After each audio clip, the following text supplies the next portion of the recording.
किसी उत्तम लेखक का कोई विस्तृत लेख जीवन के रहस्य का विशद रूप में वर्णन करता है तो वही रहस्य छोटे से सुभाषित का या नन्ही सी कहावत में सुंदर और परिपूर्णता से प्रकट हुआ भी दृष्टिगोचर होता है। उसी प्रकार 3 घंटे की रंगदार महफिल का सारा रस लता की 3 मिनट की ध्वनि मुद्रिका में आस्वादित किया जा सकता है। लेखक यहाँ कह रहे हैं कि जिस प्रकार किसी लेखक का कोई लंबा चौड़ा लेख, बड़ा सा लेख जीवन के रहस्य का विस्तृत वर्णन करता है, वैसे ही वर्णन एक छोटा सा सुभाषित भी कर सकता है। 2 लाइन का सुभाषित भी उस बड़े लेख में जो बातें कही गई हैं वही एक 2 लाइन का सुभाषित भी उसको परिभाषित कर सकता है। ठीक उसी प्रकार 3 घंटे का शास्त्रीय संगीत हो या फिर लता के द्वारा गाया हुआ 3 मिनट का गीत, दोनों एक ही बात श्रोताओं तक पहुंचाते हैं। यानी वही आनंद जो शास्त्रीय संगीत में 3 घंटे में मिलता है, वही आनंद लता के 3 मिनट के गानों में भी मिल जाता है। लेखक का ये कहना है कि अगर कोई बड़ा सा लेख आप पढ़ें जिनमें जीवन के गूढ़ रहस्यों को बताया गया है, और फिर कोई 2 लाइन का सुभाषित पढ़ें, उसमें भी वही बात केवल 2 लाइनों में कह दी गई है, यानी गागर में सागर भर दिया गया है। ठीक वही बात यहाँ भी अप्लाई होती है कि शास्त्रीय संगीत 3 घंटे का सुने या लता जी के द्वारा गाया हुआ 3 मिनट का गीत सुने, दोनों एक समान आनंद आपको प्रदान करेंगे। फिर क्या कहा कि उसका एक एक गाना एक संपूर्ण कलाकृति है। यानी लता जी का एक ही गीत पूरी कलाकृति के बराबर है।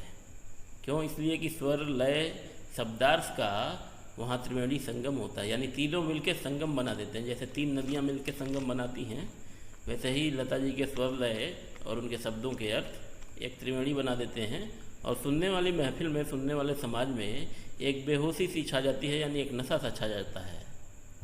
वैसे देखा जाए तो शास्त्रीय संगीत क्या और चितपट संगीत क्या, अंत में रसिक को आनंद देने की सामर्थ्य किस गाने में कितना है, इस पर उसका महत्व ठहराना उचित है। अब लेखक का ये भी मानना है कि चलिए संगीत में ड्यूरेशन कितना है, समय कितने देर का संगीत है, इससे मतलब नहीं है। मतलब तो इस बात से है कि सुनने वाले को गाना सुन के मज़ा कितना आया।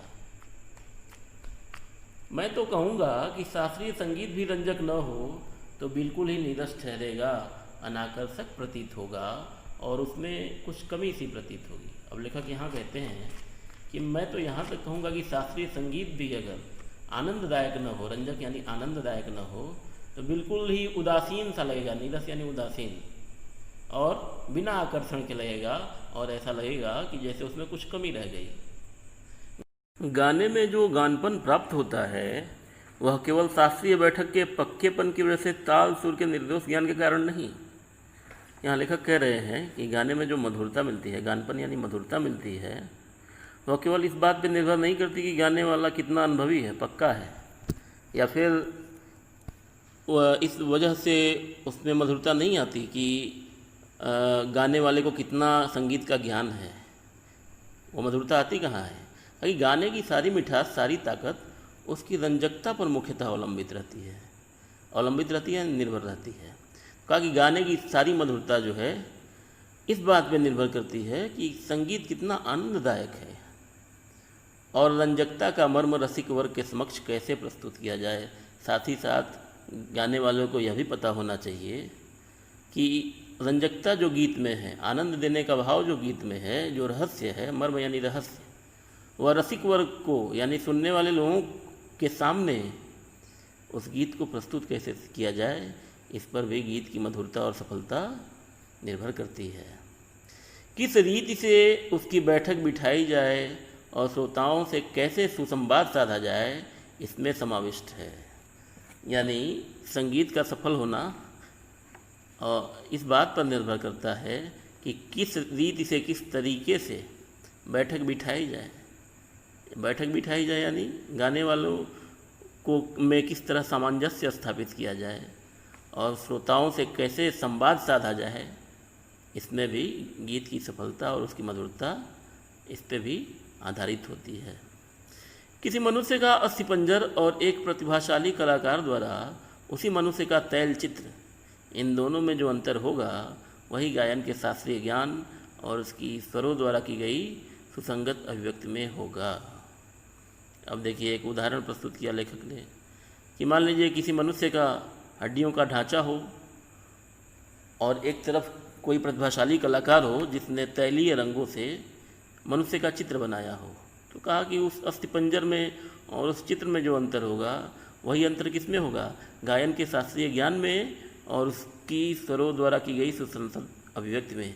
यानी ज्ञान होना एक बात है और उसको प्रकट करना दूसरी बात है। शास्त्रीय संगीत का ज्ञान कोई भी कर सकता है, लेकिन पवित्रता के साथ गीत को स्वरों में सजा के प्रस्तुत करना और बात होता है। यानी सारी सफलता इस बात पर निर्भर करती है कि गाने वाला स्वरों को कितना पक्का स्वर लगाता है, कितने अच्छे तरीके से गाता है। संगीत के क्षेत्र में लता का स्थान अव्वल दर्जे के खानदानी गायक के समान ही मानना पड़ेगा। अब लेखक ये कह रहे हैं कि जिस प्रकार कोई खानदानी गायक हो शास्त्रीय संगीत का, उसी दर्जे की गायिका लता जी को भी माना जाना चाहिए। क्या लता 3 घंटे की महफिल जमा सकती है? ऐसा संशय व्यक्त करने वालों से मुझे भी एक प्रश्न पूछना है। क्या कोई पहली श्रेणी का गायक 3 मिनट की अवधि में चित्रपट का कोई गाना उसकी इतनी कुशलता और रसोत्कटता से गा सकेगा? अब लेखक यहाँ कहते हैं कि कुछ लोग प्रश्न उठाते हैं कि क्या लता जी 3 घंटे की महफिल सजा सकती हैं, यानी 3 घंटे तक लगातार गा सकती हैं? तो लेखक कहता है कि ऐसा प्रश्न करने वालों से मेरा भी एक प्रश्न है, और वो प्रश्न ये है कि क्या कोई शास्त्रीय गायक, शास्त्रीय संगीत का गायक 3 मिनट में उतनी ही कुशलता से गीत कोई गा सकेगा जितनी कुशलता से लता जी गाती हैं? और खुद उत्तर भी दिया कि नहीं, यही उस प्रश्न का उत्तर उन्हें देना पड़ेगा। और लेखक को पूरा विश्वास है कि जब ऐसा प्रश्न वह शास्त्रीय संगीत के किसी गायक से पूछेंगे तो उसका स्पष्ट उत्तर होगा कि जी नहीं। खानदानी गवैयों का ऐसा भी दावा है कि चित्रपट संगीत के कारण लोगों की अभिरुचि बिगड़ गई। अब यहाँ लेखक कह रहे हैं कि कुछ खानदानी गायक, यानी शास्त्रीय संगीत के जो खानदानी गायक हैं, उनका ऐसा भी मानना है, ऐसा भी कहना है कि फिल्म संगीत के कारण ही लोगों का शौक़ भी बिगड़ गया। उन्हें क्या सुनना चाहिए, क्या नहीं सुनना चाहिए, इसका ज्ञान भी उन्हें नहीं रहा। चित्रपट संगीत ने लोगों के कान बिगाड़ दिए, ऐसा आरोप लगाया जाता है। शास्त्रीय संगीत वाले लोग कहते हैं कि फिल्म संगीत ने लोगों के कान खराब कर दिए, यानी उन्हें क्या सुनना चाहिए इस बात का उन्हें भान अब नहीं है। पर मैं समझता हूँ कि चित्रपट संगीत ने लोगों के कान खराब नहीं किए, उल्टे सुधार दिए हैं। ये विचार पहले ही व्यक्त किए हैं और उनकी पुनरुक्ति नहीं करूँगा। लेकिन लेखक का ऐसा मानना है कि लता जी ने या फिल्म संगीत ने लोगों के कान खराब नहीं किए हैं, बल्कि सुधार दिए हैं। यानी अब लोग ये समझ रहे हैं कि उन्हें क्या सुनना चाहिए, और इस पर मैं पहले ही काफ़ी बात कर चुका हूँ, इसलिए अब उसको पुनः नहीं कहूँगा। पुनरुक्ति यानी दोबारा कहना। सच बात तो यह है कि हमारे शास्त्रीय गायक बड़ी आत्मसंतुष्ट वृत्ति के हैं। सच्ची बात तो यह है कि जो शास्त्रीय गायक हैं वो आत्मसंतुष्ट स्वभाव के हैं, यानी खुद में ही संतुष्ट रहते हैं। संगीत के क्षेत्र में उन्होंने अपना हुकुमशाही स्थापित कर रखी है, यानी संगीत में वो अपना हुक्म चलाते हैं। शास्त्र शुद्धता के कर्मकांड को उन्होंने आवश्यकता से अधिक महत्व दे रखा है, यानी शास्त्रीय गायन में शुद्धता जो होती है उस कर्मकांड को उन्होंने आवश्यकता से अधिक महत्व दे दिया है। मगर चित्रपट संगीत द्वारा लोगों की अभिजात्य संगीत से जान पहचान होने लगी है। लेकिन लेखक का कहना है कि जो फिल्म संगीत है इसके माध्यम से लोगों का परिचय कुलीन संगीत से होने लगा है। उनकी चिकित्सक और चौकस वृत्ति अब बढ़ती जा रही है। केवल शास्त्र शुद्ध और नीरस गाना उन्हें नहीं चाहिए, यानी सुनने वाले जो लोग हैं वो भी अब चिकित्सकों की भांति चीड़-फाड़ करते हैं गानों की और सावधान रहते हैं। ऐसा स्वभाव हो गया है सुनने वालों का। वो केवल शुद्धता पे अब ध्यान नहीं देते, वो साथ ही साथ ये भी ध्यान देते हैं कि गीत सुरीला यानी मधुर होना चाहिए और भावनाएं छिपी होनी चाहिए, उसमें भावपूर्ण होना चाहिए गीत। और यह क्रांति चित्रपट संगीत ही लाया है। और लेखक का ऐसा मानना है कि यह जो सुनने वालों में बदलाव हुआ है, यह बदलाव फिल्म संगीत की देन है।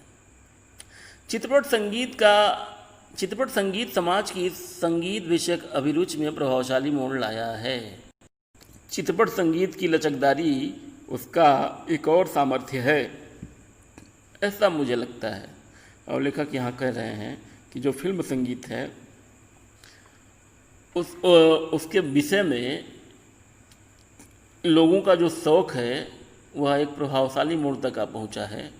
और फिल्म संगीत की जो लचकदारी है यह उसका एक सामर्थ्य माना जाएगा।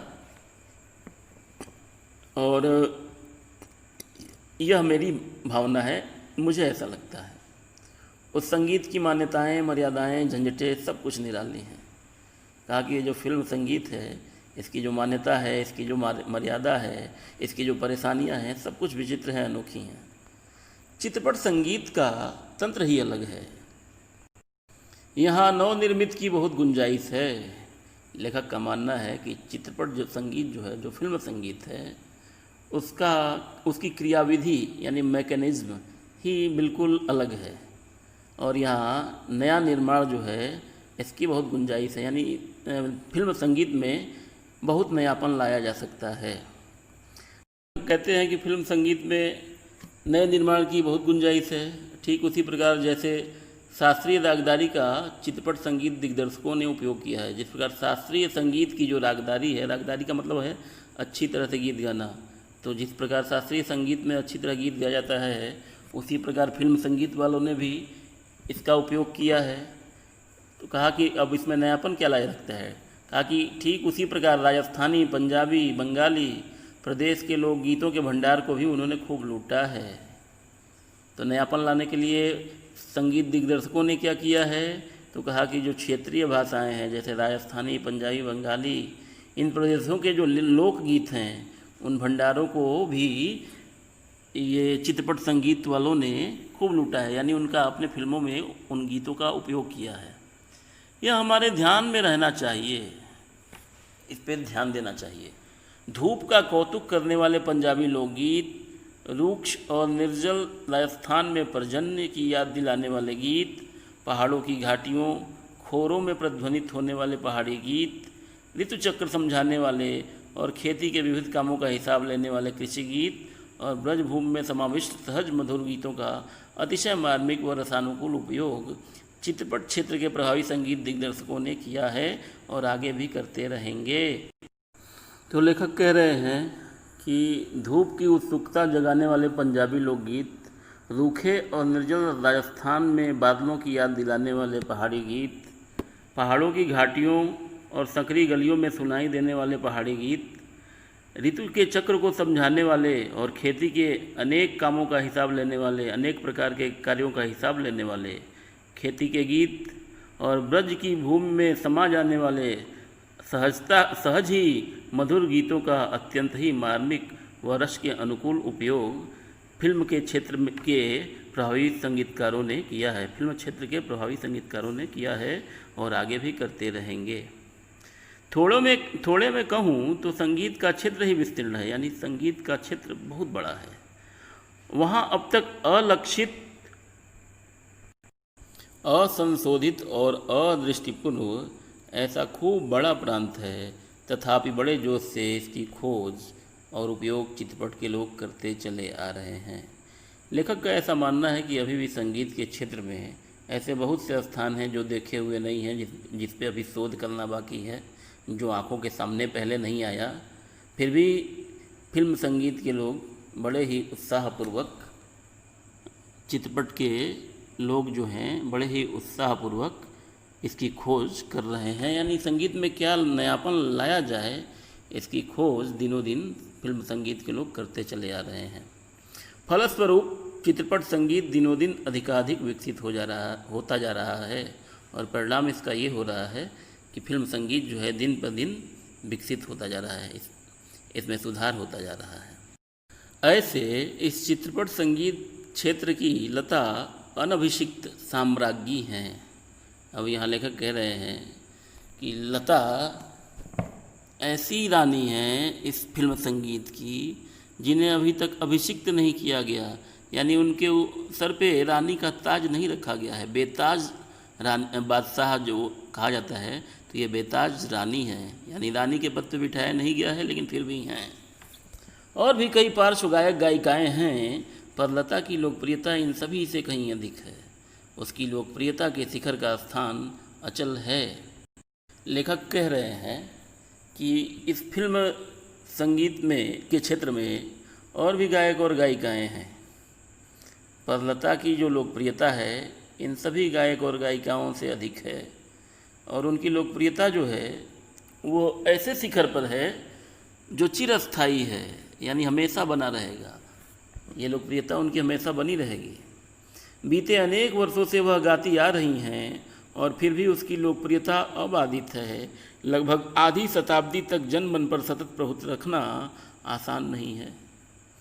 लेखक कह रहे हैं कि बहुत वर्षों से लता जी गाती चली आ रही हैं और उनकी लोकप्रियता जो है अबाध गति से बढ़ती जा रही है, अबाधित है, इसको बांधा नहीं जा सकता है।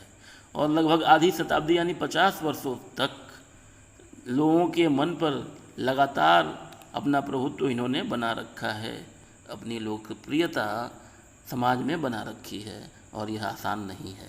50 वर्षों तक लगातार लोगों के दिल पर राज करना आसान नहीं है। ज़्यादा क्या कहूँ, एक राग भी हमेशा टिका नहीं रहता। भारत के कोने कोने में लता का गाना जा पहुँचे, यही नहीं प्रदेश में भी उसका गाना सुनकर लोग पागल हो उठे। यह चमत्कार नहीं है और यह चमत्कार हम प्रत्यक्ष देख रहे हैं। क्या यह चमत्कार नहीं है? और यह चमत्कार हम प्रत्यक्ष देख रहे हैं। अब लेखक कह रहे हैं कि अब ज़्यादा मैं और क्या कहूँ, संगीत में अगर एक ही राग में गाना बने तो वो राग भी हमेशा टिका नहीं रह सकता। उसके जगह पे कोई दूसरा राग आ जाएगा और उसका स्थान ले लेगा। लेकिन यहाँ तो लता जी लगातार अपना प्रभुत्व बनाए हुई हैं, लोगों के दिलों पर राज कर रही हैं और भारत के कोने कोने में उनका गाना जा पहुँचा है, कोने कोने में उनका गीत सुना जाता है। यहाँ यही नहीं, विदेशों में भी उनका गाना सुनकर लोग पागल हो उठते हैं। और यह चमत्कार नहीं तो और क्या है। और ये चमत्कार हम बहुत वर्षों से देख रहे हैं, बहुत दिनों से देख रहे हैं। ऐसा कलाकार शताब्दियों में शायद एक ही पैदा होता है। ऐसा कलाकार आज हम सभी के बीच है, उसे अपनी आंखों के सामने घूमता फिरता देख पा रहे हैं। कितना बड़ा है हमारा भाग्य। और लेखक का ऐसा मानना है कि ऐसे कलाकार जो होते हैं वो 100 वर्षों में एक ही बार पैदा होते हैं। और आज ऐसा कलाकार हम सबों के बीच है और हम अपनी आंखों से उन्हें घूमता फिरता देख पा रहे हैं। यह हमारा भाग्य ही है, हमारा सौभाग्य ही है, बहुत बड़ा सौभाग्य है हमारा।